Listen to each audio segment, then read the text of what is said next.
할렐루야. 아멘. 오늘은 어린이 주일로 그리고 다음 세대 축복 주일로 지킵니다. 담임 목사님께서는 오늘 다음 세대인 예랑 꿈땅의 각 부서를 찾아가셔서 아이들을 만나서 인사와 격려 그리고 축복 기도를 해주십니다. 성령 하나님께서 다음 세대를 사랑하시고 돌보시는 하나님의 은혜가 충만하도록 기도와 응원 부탁드립니다. 가정의 달인 5월을 맞이하게 되면 선포되는 말씀이 가정을 바로 세우고 자녀들을 하나님의 말씀으로 어떻게 양육할 것인가, 이 말씀에 대해서 많이 나누게 됩니다. 또한 5월에는 조부모와 부모 세대, 자녀들이 함께 드리는 온가족 예배를 드리기도 합니다. 그때마다 많은 어려움을 겪게 됩니다. 조부모가 이미 돌아가신 가정, 부모 세대의 연약함으로 아픔을 겪고 있는 가정, 자녀들이 하나님 곁을 잠시 떠나 자녀들의 믿음이 회복되고 돌아오길 기다리는 가정, 어떤 가정은 자녀가 없어서 5월에 드리는 예배와 행사로 마음이 불편한 가정들도 있습니다. 그래서 매년 5월이 되면 교회마다 홍역을 앓듯이 아픔과 고통을 호소하다가 어떤 가정과 어떤 아이들은 주일 예배를 빠지기도 하고 그 아픔이 심할 때는 한 가정이나 한 아이를 실족하게 되는 어려움을 겪게 됩니다. 이것은 우리 교회만의 문제는 아닙니다. 그럼에도 불구하고 이렇게 5월에 대해서 다음 세대를 축복하고 온가족 예배로 하나님께 영광을 돌리는 이유는 오직 하나님만이 우리의 가정을 바로 세우실 수 있기 때문입니다. 하나님께서 사람을 창조하시고 제일 먼저 아담과 하와에게 가정을 허락하셨습니다. 하지만 아담과 하와는 하나님의 말씀을 불순종하는 죄로 인해 죽을 수밖에 없는 존재가 되었습니다. 이로 인해 사람들은 불완전한 존재로서 살아가는 모든 시간과 공간에서 연약함을 드러내게 되었습니다. 그 중심에는 우리의 가정과 자녀들도 포함되어 있습니다. 그 연약한 가정과 그리고 그들이 속해 있는 교회라는 공동체에 하나님께서는 하나님의 말씀을 주셔서 가정과 교회를 새롭게 하시며 이 험악한 세상을 살아갈 힘과 능력을 주셨습니다. 그것이 바로 하나님의 호흡이 담겨있는 우리 손에 들려있는 성경입니다. 그렇다면 전능하신 하나님께서 우리에게 하나님의 말씀이신 성경을 주셨다는 것은 이 세상에 존재하는 그 어떤 글과 책보다 나에게 그리고 우리에게 얼마나 중요한지 새삼 이야기하지 않아도 우리의 마음과 생각과 삶으로 쉽게 깨달을 수 있습니다.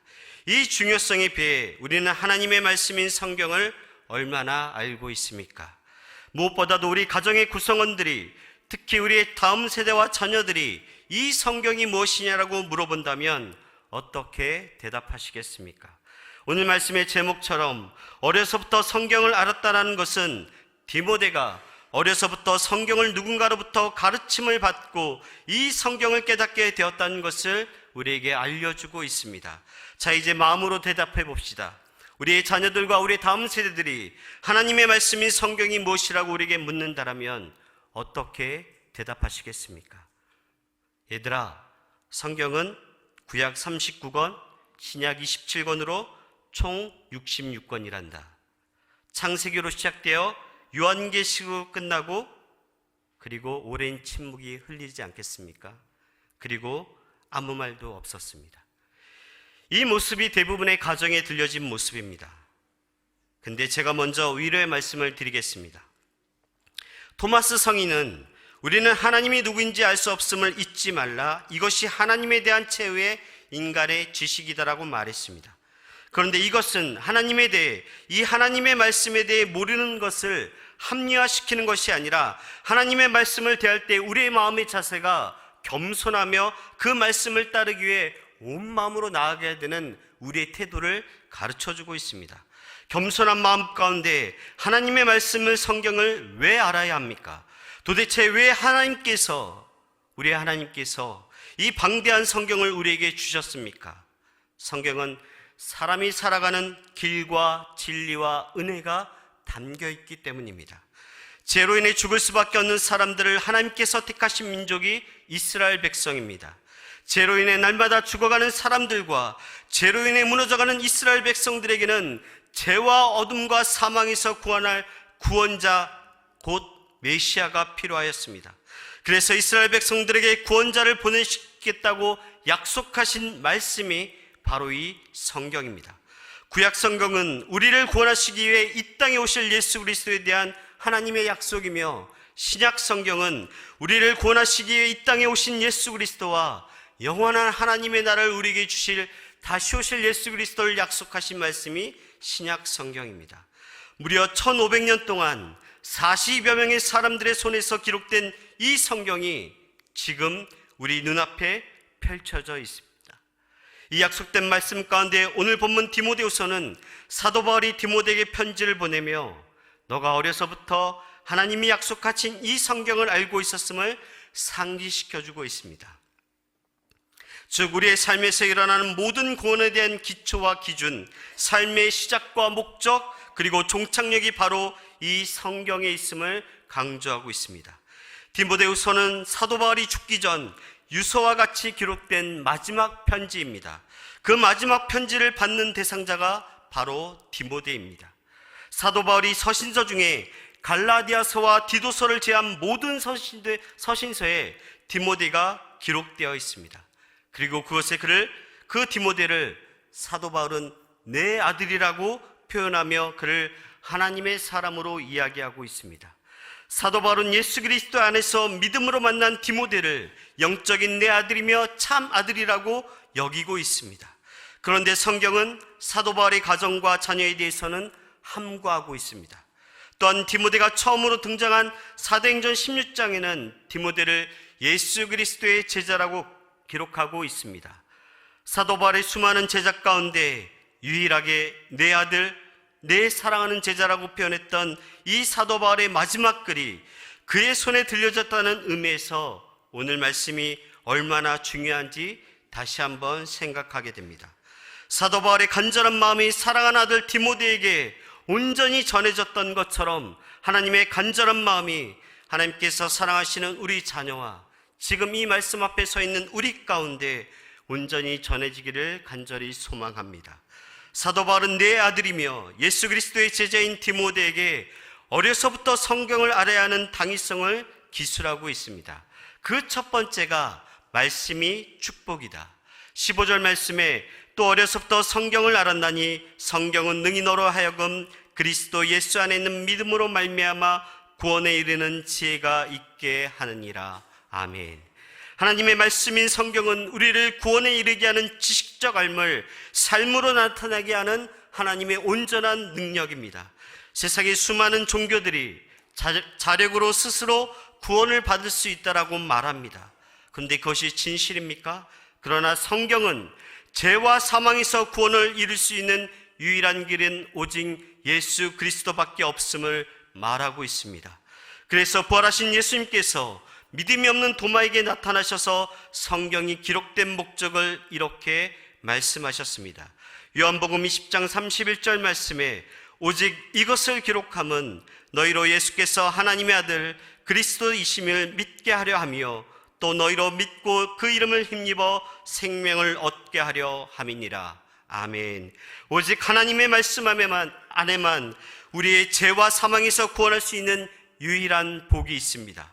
오직 하나님 말씀 안에만 하나님의 아들이신 예수 그리스도가 인간의 옷을 입고 이 땅 가운데 오셔서 십자가에서 우리 죄를 사하시고 죽으신 후 사망 권세를 깨뜨리시고 부활하셔서 우리에게 영원한 생명을 주셨고 그것을 성경이 우리에게 말해주고 있습니다. 생각해 보십시오. 세상에 그 어떤 신이 나의 죄와 사망에서 구원하시기 위하여 나 대신 죽으셨다라고 기록하고 있습니까? 오직 하나님의 말씀인 성경에만 이 구원이 기록되어 있습니다. 그 죄와 사망의 형벌이 얼마나 끔찍했기에 예수님께서는 십자가에서 모진 고통을 당하시고 죽으셔야만 했습니다. 그리고 우리를 구원하셔서 영원한 생명을 우리에게 허락해 주셨습니다. 사도 바울의 옛 이름인 사울은 예수님을 믿는 자들을 색출하여 옥에 가두고 이들을 핍박하며 소멸하기 위해 다메섹으로 그의 길을 향하였으나 그 길에서 예수님을 만나게 됩니다. 예수님과의 만남이 너무도 강렬했기에 자신의 모든 것을 배설물로 여기고 사울은 바울이 되어 복음을 전하는 하나님의 제자요 사도가 되었습니다. 아라비아 광야에서 3년간 하나님과 독대하였고 복음을 전했지만 그를 예수님의 사람으로 믿어주는 사람은 한 사람도 없었습니다. 이에 복음을 전하는 사역에서 제대한 사도 바울은 10년 동안 집에서 집거하며 하나님과 다시 독대하였습니다. 그가 이 긴 시간을 인내하며 기다릴 수 있었던 것은 예수 그리스도의 완전한 구원이 사도 바울의 믿음을 완전히 압도했기 때문입니다. 13년 만에 하나님의 도구로 사용된 사도 바울은 안디옥 교회에서 바나바와 공동 목회를 시작하였고 이제 이방을 향해 복음을 전하는 하나님의 그릇이 되었습니다. 1차 정도 여행지인 이고니온에서 복음을 전파했던 사도 바울은 유대인과 그 지방 사람들이 죽음의 위협으로 사도 바울은 도망하게 되었습니다. 그리고 도착한 곳이 루스드라와 더베입니다. 그리고 그곳에서 나면서부터 걷지 못했던 사람을 치유하게 됩니다. 그런데 좀 전에 도망쳤던 이고니온의 유대인 사람들이 타 지역의 유대인 사람들을 합세하여 사도 바울이 있는 루스드라와 더베까지 쫓아왔습니다. 그리고 그 유대인들이 사도 바울에게 이렇게 행하였습니다. 사도행전 14장 19절 말씀에 유대인들이 안디옥과 이고니온에서 와서 무리를 충동하니 그들이 돌로 바울을 쳐서 죽은 줄로 알고 시외로 끌어내치니라. 사도 바울은 예수 그리스도가 우리의 구원자 되심을 선포하다가 동족인 유대인들이 던진 돌에 맞아 생명이 위태로웠습니다. 돌에 맞은 상태가 얼마나 심했으면 그가 죽은 줄 알고 그를 성 밖에 내던졌습니다. 이 모습을 바라봤던 루스드라와 더베의 제자들이 사도 바울의 시체를 둘러쌌습니다. 만약 여러분이 복음을 전하다가 돌에 맞아 사도 바울과 같이 되었다면 어떻게 하시겠습니까? 사도행전 14장 20절에서 21절 말씀에 제자들이 둘러섰을 때 바울이 일어나 그 성에 들어갔다가 이튿날 바나바와 함께 더베로 가서 복음을 그 성에서 전하여 많은 사람을 제자로 삼고 루스드라와 이고니온과 안디옥으로 돌아가서 죽은 줄만 알았던 사도 바울이 일어나서 자기를 죽이려 했던 그 성에 다시 들어가 예수 그리스도가 구원자이심을 선포하였습니다. 그리고 그곳에 많은 제자들을, 하나님의 사람들을 삼게 되었습니다. 그리고 사도 바울이 다시 2차 전도여행을 떠나 1차 전도여행 때의 죽음을 경험했던 루스드라와 더베를 다시 찾았습니다. 사도행전 16장 1절에서 3절 상반절 말씀에 바울이 더베와 루스드라에도 이르매 거기 디모데라는 제자가 있으니 그 어머니는 믿는 유대 여자요 아버지는 헬라인이라. 디모데는 루스드라와 이고니온에 있는 형제들에게 칭찬받는 자니 바울이 그를 데리고 떠나고자 할세. 약 2년 후 찾아간 더베와 루스드라에는 많은 제자들이 생겼는데 그 중에 디모데라는 예수 그리스도의 제자가 있었고 그는 많은 사람들에게 칭찬받는 자였습니다. 그리고 그 디모데가 사도 바울의 2차 전도 여행에 합류하게 됩니다. 이때 디모데의 나이가 불과 18살밖에 되지 않았습니다. 디모데는 그 어린 나이에 어떻게 사도 바울의 전도 여행에 합류할 수 있었습니까? 2년 전 2차 전도 여행 때 돌에 맞아 죽어가는 사도 바울이 죽음을 두려워하지 않고 믿음과 용기로 다시 일어나서 힘과 그 능력을 가지고 예수 그리스도를 전파하였기 때문에 디모데는 사도 바울을 통해서 예수님을 만날 수 있었습니다. 즉 예수 그리스도가 생명의 구원자 되심을 눈으로 보고 손으로 만지며 인격적으로 만났기 때문입니다. 하나님의 말씀에는 어떤 축복이 있습니까? 우리를 죄와 사망에서 구원하시고 영원한 생명을 주시는 완전한 복이 있습니다. 천하 만민 중에 우리에게 구원할 주실 그 어떤 이름도 우리에게 허락하시지 않았습니다. 오직 하나님의 말씀 안에 있는 우리를 구원해 주시는 예수 그리스도의 생명의 말씀이 기록되어 있습니다. 이 구원의 능력이, 이 구원의 기쁨이, 이 구원의 감사가, 이 놀라운 축복이 하나님의 말씀을 통해 우리의 사랑하는 가정과 자녀들과 다음 세대들에게 온전히 심겨지기를 간절히 소망합니다. 두 번째는 말씀으로 성장하라. 14절 말씀에 그러나 너는 배우고 확신한 일에 거하라. 너는 내가 누구에게서 배운 것을 알며. 사도 바울은 디모데가 확실한 일에 거하라고 명령하고 있습니다. 우리의 짧은 인생 가운데 세상의 지식과 지혜가 얼마나 많이 변하는지 설명하지 않아도 금방 알 수 있습니다. 우리의 짧은 인생 가운데 이 세상의 모든 지식과 지혜가 시간만 조금 지나면 용도 폐기되는 수준이라는 것을 우리는 삶을 살아가면서 충분히 깨닫게 됩니다. 하지만 하나님의 말씀은 변함이 없으시며 참이시며 진리이십니다. 영원하신 하나님께서 영원한 약속으로 담으신 이 성경은 시대와 사람에 따라 변경되는 것이 아니라 변질되지 않으며 하나님의 말씀은 요지부동하여 우리의 믿음 가운데 확고한 심령 가운데 확신 가운데 심겨지는 것이 하나님의 말씀입니다. 여기서 확신하다의 어는 헬라어 피스토스에서 파생되었습니다. 그 뜻은 신실하다, 진실하다, 확신하다는 뜻입니다. 무엇보다도 이 단어의 대상인 하나님께서 신실하시며 진실하시고 확신에 찬 믿음 가운데 우리를 인도하신 하나님을 높여드리는 단어입니다. 그리고 디모데는 사도 바울에게 그리고 예수 그리스도가 구원자 되심을 온 몸과 마음으로 경험하였습니다. 또한 15절 상반절에 또 어려서부터 성경을 알았나니, 디모데는 어려서부터 성경을 누군가에게 배웠습니다. 그 성경을 가르쳐준 사람은 디모데후서 1장 5절 말씀에 이는 내 속에 거짓이 없는 믿음이 있음을 생각함이라. 이 믿음은 먼저 내 외조모 로이스와 내 어머니 유니게 속에 있더니 내 속에도 있는 줄을 확신하노라. 디모데가 어릴 때 그의 외조모 로이스와 그의 어머니 유니게가 거짓없는 진실한 하나님의 말씀을 그의 심령 가운데 심겨 주었습니다.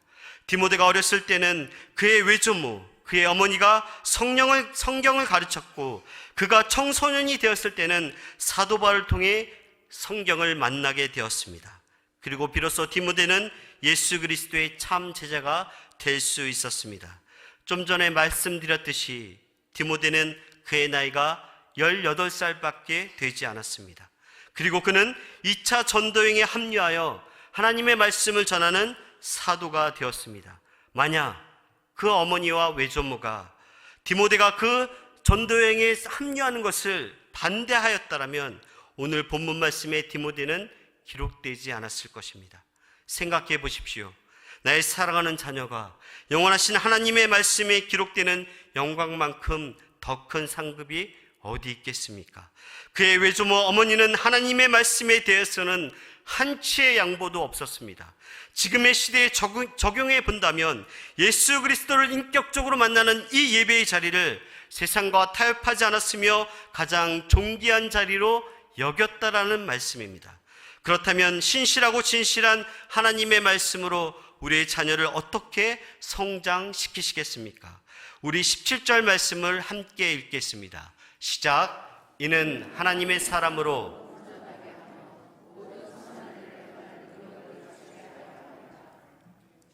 아멘. 오직 하나님의 말씀이 모든 사람들을 온전한 사람으로, 온전한 선을 행할 수 있는 사람으로 성장시켜 줍니다. 온전한 사람과 선행에 사용된 온전하다란 뜻은 완전한 사람, 완벽한 사람, 잘 갖춰진 사람으로 그가 행하는 손과 발의 모든 행위가 하나님을 기쁘게 하고 사람을 기쁘게 하는 사람을 뜻합니다.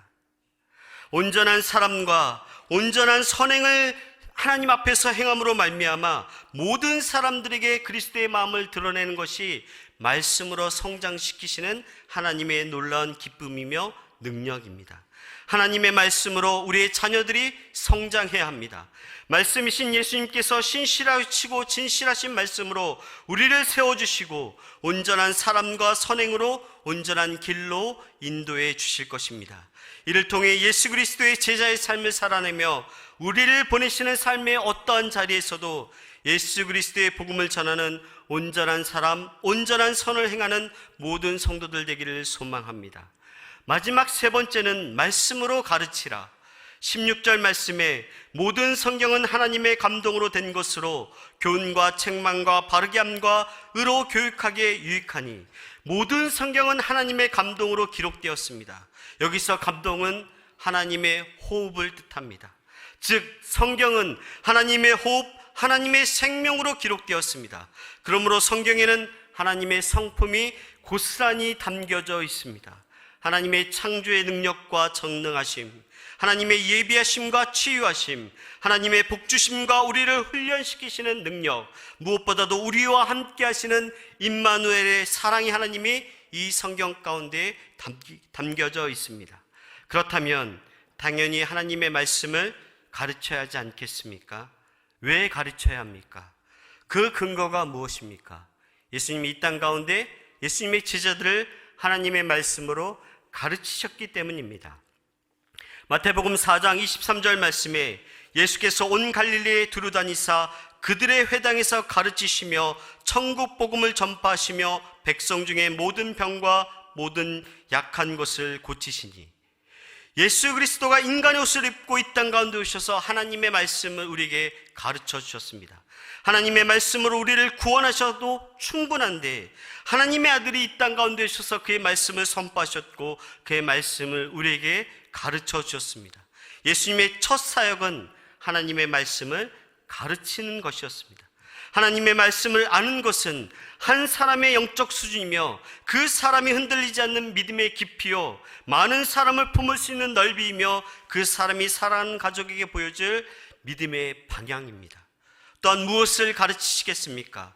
하나님의 말씀으로 교훈과 책망과 바르게 함과 의를 가르쳐야 합니다.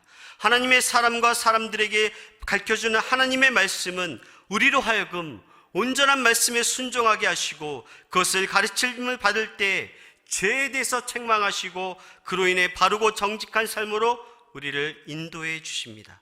이 가르침이 바로 성령 하나님께서 하시는 사역입니다.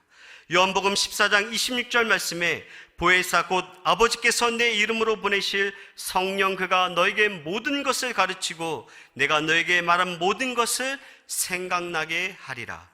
여기서 보혜사는 위로자이시며 돕는 자를 뜻하고 이를 성령 하나님이라고 말합니다. 성령 하나님께서 하나님의 말씀을 가르치시고 하나님의 말씀이 생각날 수 있도록 우리를 도우시고 위로해 주십니다. 또한 요한복음 16장 8절 말씀에 그가 와서 죄에 대하여 의에 대하여 심판에 대하여 세상을 책망하시리라. 성령 하나님께서 우리가 불순종할 때, 하나님 앞에 죄를 지을 때 죄에 대하여 의에 대하여 하나님의 심판에 대하여 깨닫게 하시며 우리를 책망하십니다. 그러므로 성령 하나님의 도우심을 바라 우리의 몸 마음으로 성령 하나님의 도우심을 구해야 합니다. 또한 어떻게 가르쳐야 합니까? 행함으로 가르쳐야 합니다. 행함으로 가르칠 때, 우리의 삶으로 가르칠 때 우리의 자녀들이 그 행함을 본받을 수 있습니다. 이 행함의 주체는 내가 아니요 지금 내 안에 있는 성령 하나님입니다. 그러므로 우리가 그토록 기도하며 간절히 원하는 성령 충만함은 하나님의 말씀을 행하기 위한 하나님의 은혜입니다. 사도행전 1장 1절 말씀에 데오빌로여 내가 먼저 쓴 글에는 무릇 예수께서 행하시며 가르치시기를 시작하심부터 사도 바울은 예수 그리스도의 행함과 가르침이 하나의 사역이라고 말하고 있습니다. 행함과 가르침이 분리될 수 없습니다. 행함이 없는 믿음은 그 자체가 죽은 것입니다. 영혼 없는 몸이 죽은 것 같이 행함이 없는 믿음은 죽은 것과 같습니다. 그러므로 하나님의 말씀을 가르친다는 것은 하나님의 말씀을 아는 지식에서 넘어 삶으로 행동하는 것입니다. 그때 하나님의 말씀은 세상의 불의와 맞서는 용기요 진리요 정의로 우리의 삶에서 드러날 수 있습니다. 갈라디아서 6장 17절 하반절 말씀에 내 몸에 예수의 흔적을 지니고 있노라. 이 하나님의 말씀에 순종하여 받았던 이 몸의 모든 삶의 행위가 사도 바울은 예수 그리스도의 흔적이라고 말하고 있습니다. 그렇다면 내 삶의 여정 가운데 하나님의 말씀으로 새겨진 흔적은 무엇입니까? 하나님의 말씀의 흔적으로 남겨진 상처가 우리 자녀들을 바르게 양육할 수 있는 표대가 될 것입니다. 사도 바울이 왜 말씀이 축복이며 말씀으로 성장하여 그 말씀으로 우리의 자녀를 가르치라라고 명령하고 있습니까? 디모데가 현재 살아가고 있는 세상이 말세의 때이며 세상 사람들이 극심한 고통을 받고 살아가기 때문에 그 땅 가운데서 말씀을 지켜 하나님 앞에 서라는 것이 사도 바울의 명령이었습니다. 이 말세의 때에 나는, 우리의 가정은 어떤 모습입니까? 말세 때의 사람들이 자기만을 사랑하고 돈을 사랑하며 자랑하며 교만하며 비방하며 부모를 거역하며 감사하지 아니하며 거룩하지 아니하며 무정하며 원통함을 풀지 아니하며 모함하며 절제하지 못하며 싸나우며 선한 것을 좋아하지 아니하며 배신하며 조급하며 자만하며 하나님 사랑하는 것보다 쾌락을 사랑하는 때가 바로 말세의 때입니다. 하나님의 말씀을 알지 못하는 자에게서 나타나는 모습입니다. 아주 촘촘한 그물 안에 잡힌 물고기처럼 이 말세의 때를 살아가는 우리의 모습이 이와 같지 않습니까? 두려운 것은 이 사람들이 우리의 모습이라는 것입니다. 그러므로 경건의 모양은 있으나 경건의 능력은 부인하는 이 같은 자리에서 내가 돌아서라라고 사도 바울은 말하고 있습니다. 이 말세의 때에 이 극심한 고통에서 나를 돌이켜 이겨낼 수 있는 유일한 길은 하나님의 말씀밖에 없습니다. 이렇게 세상에서 돌아서서 하나님의 말씀을 알아가는 자들에게 사도 바울은 소망의 말씀을 선포하고 있습니다. 그것이 바로 의의 면류관입니다. 사도 바울은 모든 것을 쏟아부어 드리는 전제와 제사와 같이 자기 자신의 모든 것이 하나님 앞에 부어졌습니다. 즉 죽음을 코앞에 두었습니다. 그리고 사도 바울은 디모데에게 이렇게 선포합니다. 선한 싸움을 다 싸우고 믿음을 지켰다라고 고백합니다. 그러므로 하나님께서 나를 위하여 의의 면류관을 예비하셨던 것처럼 이는 사도 바울뿐만 아니라 디모데와 그가 만날 수 있는 수많은 사람들에게 준비되었다라고 성경은 기록하고 있습니다. 사랑하는 성도 여러분, 이 세상에 하나밖에 없는 우리 가정과 자녀들이 어려서부터 하나님의 말씀을 온 마음과 몸으로 알게 되기를 소망합니다. 또한 하나님의 말씀으로 온전한 사람과 선을 행할 수 있도록 성장하며 성령 하나님의 도우심으로 하나님의 말씀을 가르치는 은혜가 우리의 가정 가운데 있기를 바랍니다. 그때 하나님께서 예비하신 의의 면류관을 우리의 가정과 자녀들에게 반드시 씌워주실 것입니다. 우리 디모데후서 4장 7절에서 8절 말씀을 함께 읽겠습니다. 시작. 나는 선한 싸움을 싸우고 나의 달려갈 길을 마치고 믿음을 지켰으니 이제 후로는 나를 위하여 의의 면류관이 예비되었으므로 주 곧 의로우신 재판장이 그날에 내게 주실 것이며 내게만 아니라 주의 나타나심을 사모하는 모든 자에게 도니라. 아멘. 하나님의 말씀을 알미 삶으로 나타나는 은혜 속에서 하나님 나라에서 주어지는 의의 면류관이 우리의 상급이 되어 우리의 모든 가정이 이 소망 가운데 살아가기를 간절히 바라고 원합니다. 함께 기도하시겠습니다. 하나님 감사합니다. 우리를 말씀 앞에 세워주심을 감사합니다. 오직 하나님의 말씀 안에 죄와 사망에서 구원하시는 이 말씀의 지혜를 깨닫게 허락하여 주시옵소서. 하나님의 말씀으로 우리의 가정이 세워지게 하시고 온전한 사람으로 온전한 선행을 베풀게 하여 주시옵소서. 무엇보다도 하나님의 말씀으로 우리 가정과 우리 자녀들을 가르치게 하여 주시옵소서.